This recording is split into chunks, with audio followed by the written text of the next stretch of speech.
Good morning students. તો આપણે last લેક્ચરમાં બે વિદ્યુત ભારોના તંત્રની સ્થિતિ ઊર્જા બાહ્ય ક્ષેત્રમાં એને અનુરૂપ કંઈક ઉદાહરણ નંબર 5 સુધી કામ કરેલું છે. બરાબર. ચાલો હવે આપણે આપણા ચેપ્ટરની બીજી થિયરી જે ઇમ્પોર્ટન્ટ થિયરી છે એ છે બાહ્ય વિદ્યુત ક્ષેત્રમાં મૂકેલા વિદ્યુત ડાયપોલની સ્થિતિ ઊર્જાનું સૂત્ર મેળવવાનું છે. બરાબર. ચાલો 2 મિનિટ મારી વાર્તા સમજો. બાહ્ય વિદ્યુત ક્ષેત્રમાં વિદ્યુત ડાયપોલ. અચ્છા, આ શબ્દને આપણે સમજેલા હતા આપણા પ્રકરણ 1 માં. પ્રકરણ નંબર 1 વિદ્યુત ભાર અને વિદ્યુત ક્ષેત્ર. અને વિદ્યુત ક્ષેત્રમાં આપણે વિદ્યુત ડાયપોલની ચર્ચા કરેલી ને. હા, અને એમાં એક ઇમ્પોર્ટન્ટ થિયરી હતી. કઈ હતી? બાહ્ય વિદ્યુત ક્ષેત્રમાં મૂકેલા વિદ્યુત ડાયપોલ પર ટોર્કનું સૂત્ર મેળવ્યું. અચ્છા, ખ્યાલ છે આ થિયરી? હા ને? બસ તો એ જ થિયરીમાં આપણે ટોર્કનું સૂત્ર મેળવેલું હતું અને અહીંયા આપણે ટોર્કનું સૂત્ર લખીને પછી આપણે એ ટોર્કના સૂત્રનો ઉપયોગ કરીને આપણે આટલું કામ આગળ વધારવાનું છે. બાકી આટલું તો એ જે થિયરી હતી ને આપણી ટોર્ક વાળી, હા, તો એ થિયરીમાં આટલું તો બેઠું સેમ જ છે, કઈ નવું છે જ નહીં. એ ખ્યાલ આવે ને તમને? હા, ખ્યાલ આવે છે ને તમને? ચેપ્ટર નંબર 1 ની બાહ્ય વિદ્યુત ક્ષેત્રમાં મૂકેલા ડાયપોલ પર લાગતું ટોર્કનો ખ્યાલ છે ને? હા, તો એની જ વાત કરતો છે ને. ટોર્ક ટો બરાબર P ક્રોસ E. ક્રોસ એટલે સદિશ ગુણાકાર. P E sin થીટા વાળું સૂત્ર મેળવેલું હતું ને. હા, તો એ સૂત્ર મેળવેલું હતું ત્યાં આપણે બસ અહીંયા લખવાનું છે.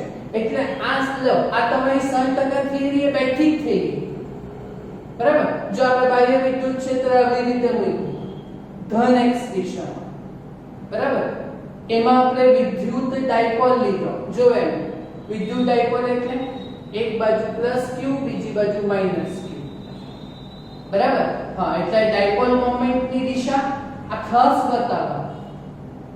આ ડાયપોલ મોમેન્ટની દિશા -q થી +q to dipole moment p. અને બે વિદ્યુત ભારો વચ્ચેનું અંતર કેટલું બતાવ્યું? ટ્વાઇસ.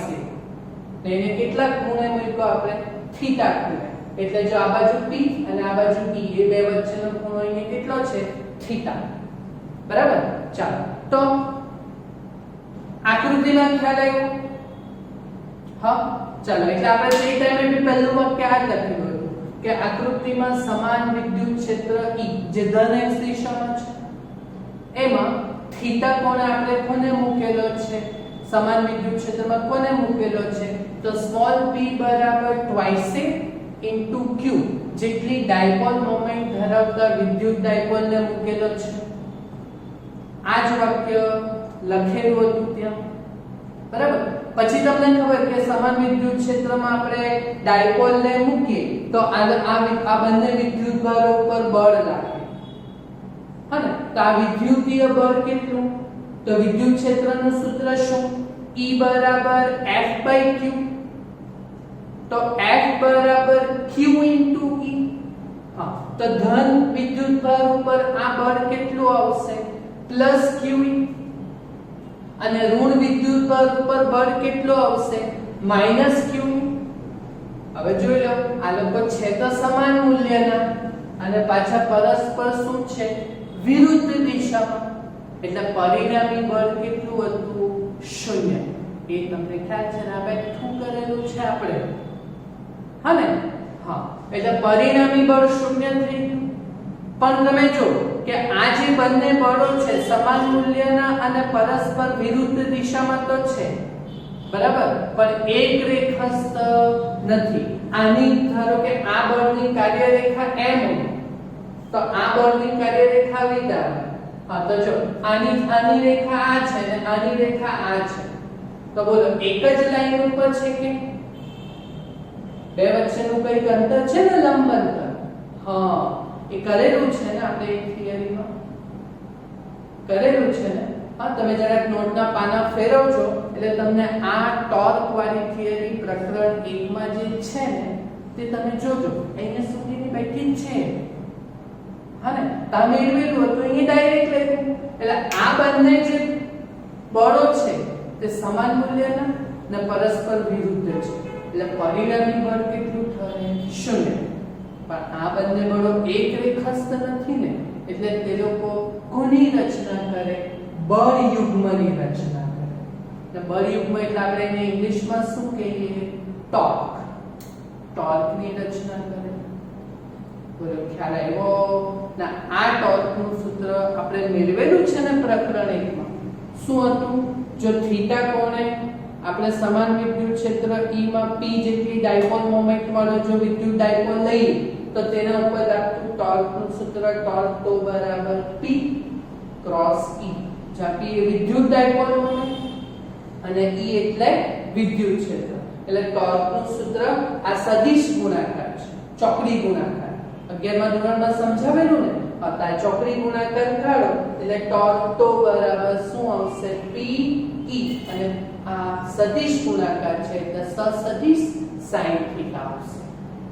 બોલો આટલું તો તમને ખ્યાલ જ છે, સમજ પડી ગઈ? હા ક્લિયર? ઓકે.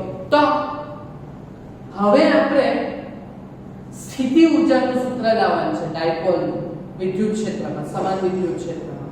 તો એનું આપણે કેવી રીતે કરશું? અચ્છા તો આપણે સ્થિતિ ઊર્જા કોઈ પણ પદાર્થમાં ઊર્જાનો સંગ્રહ ત્યારે જ થાય જ્યારે તમે તેના ઉપર કાર્ય કરો. બરાબર?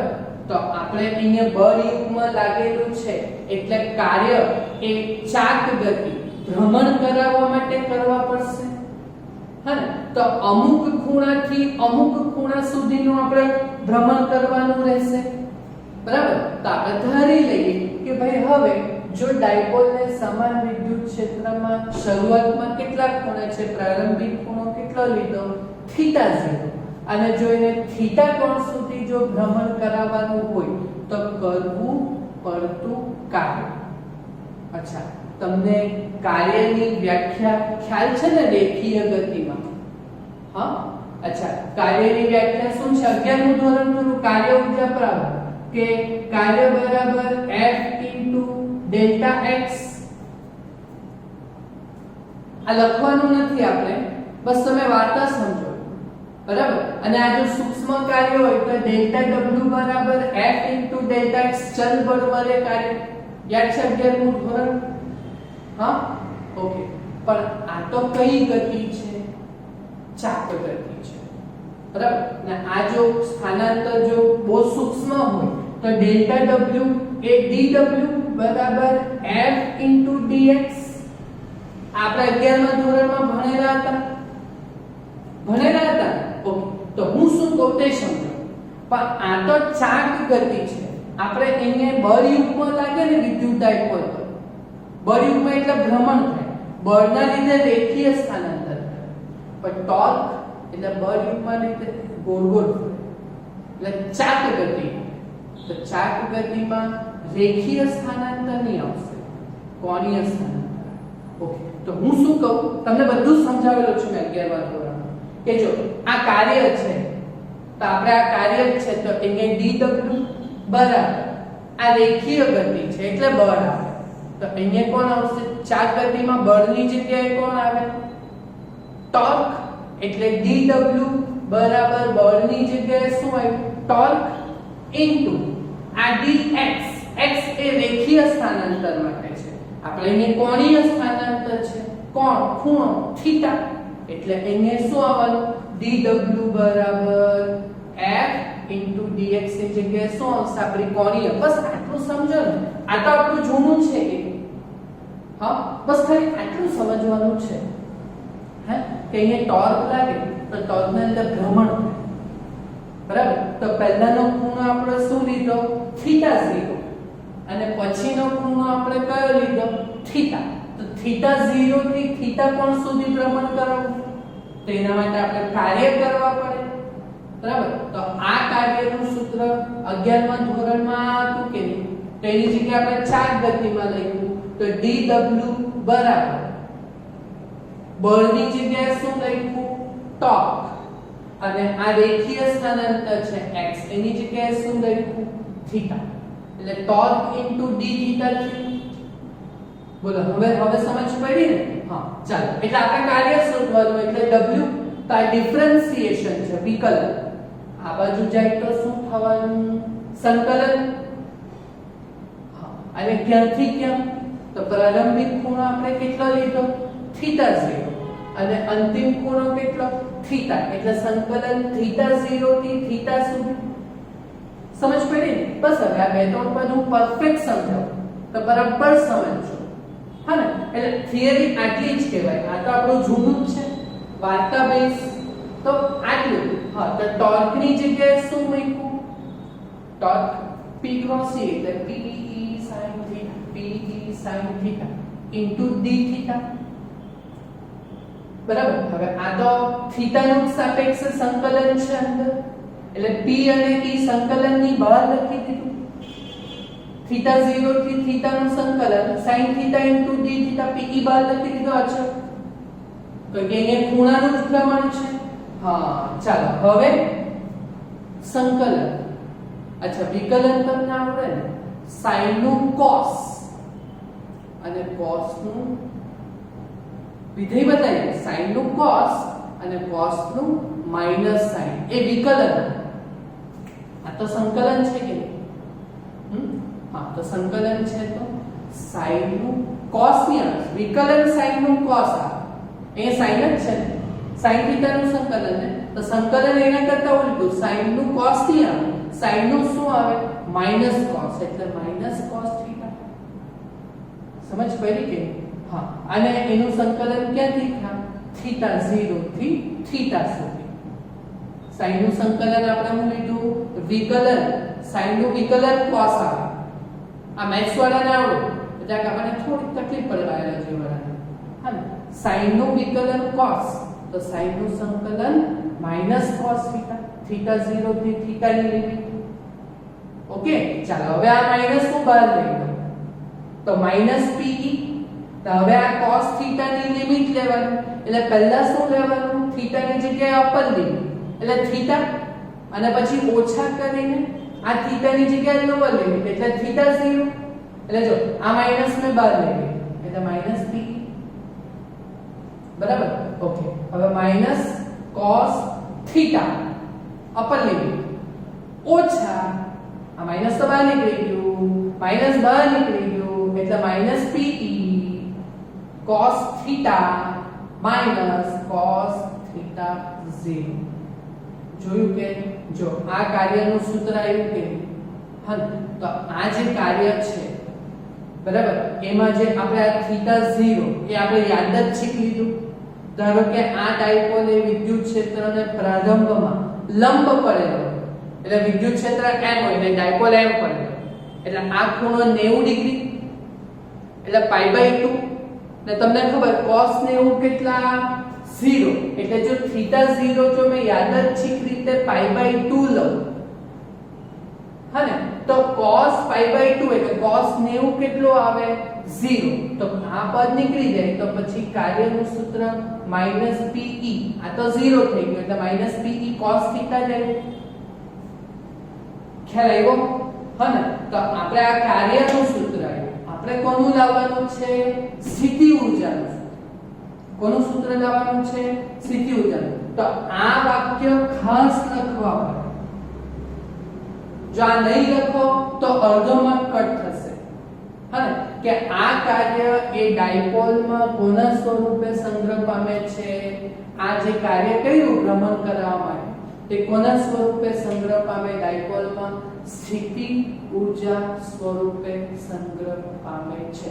આ વાક્ય ખાસ લખવાનું. આ લાવ્યું તો આપણે કાર્યનું સૂત્ર, હલવાનું છે આપણે ઊર્જાનું ને સ્થિતિ ઊર્જાનું. તો આ કાર્ય એ ડાયપોલમાં કોના સ્વરૂપે સંગ્રહ પામે?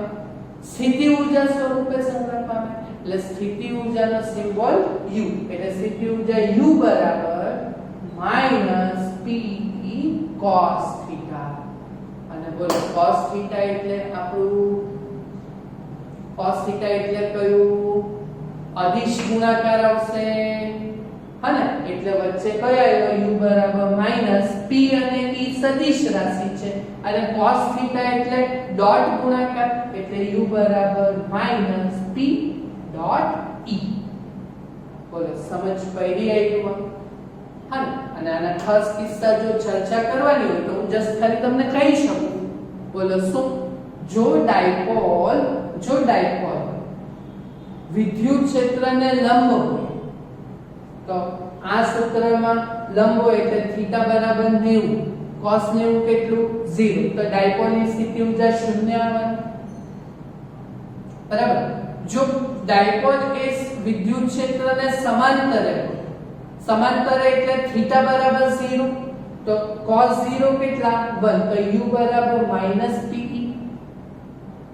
બરાબર? અને જો ડાયપોલ વિદ્યુત ક્ષેત્રને પ્રતિ સમાંતર એટલે થીટા બરાબર 180, cos 180, cos 0 1. ધન x અક્ષ ઉપર cos 0 આવે કે? હા, તો ઋણ x અક્ષ ઉપર cos 180, cos 180 આ બાજુ +1 તો આ બાજુ -1. તો cos 180 -1 એટલે u બરાબર પ્લસ EP આવે કે પ્લસ PE આવે. બોલો આ તમને કિસ્સા ચર્ચાવ્યા ને? 0 ડિગ્રી, 90 ડિગ્રી અને 180 ડિગ્રી. તો આ થીટાની વેલ્યુ લઈને તમે 3 સ્થિતિ ઊર્જાના જવાબ લાવી શકો. બરાબર? આ થિયરી છે ને બોર્ડની એક્ઝામમાં માર્ચ 2018 માં પણ પૂછાઈ અને માર્ચ 2019 માં કન્ટિન્યુ 2 વર્ષ પૂછાઈ. બરાબર? ઓકે, તો આ થિયરી છે ને આ ઇમ્પોર્ટન્ટ થિયરી કહેવાશે. તો આટલું જૂનું છે આકૃતિ સહિત. બરાબર? બસ ખાલી આટલી વસ્તુ તમને સમજ પડી કે ને આ કાર્યનો જવાબ આવ્યો. તો આ કાર્ય એક આ લખવાનું ખાસ જરૂરી કે આ જે કાર્ય છે તે ડાયપોલમાં સ્થિતિ ઊર્જા સ્વરૂપે સંગ્રહ. બોલો તો સમજ પડી આ થિયરીમાં? હા ને? એક વાર બે વાર જ્યાં સુધી સમજ નહીં પડે ત્યાં સુધી સોલ્વ કરવાની ટ્રાય કરજો. એકવાર આવડી જાય પછી તમારી નોટમાં કમ્પ્લીટ કરજો. ઓકે થશે ને? Okay, thank you.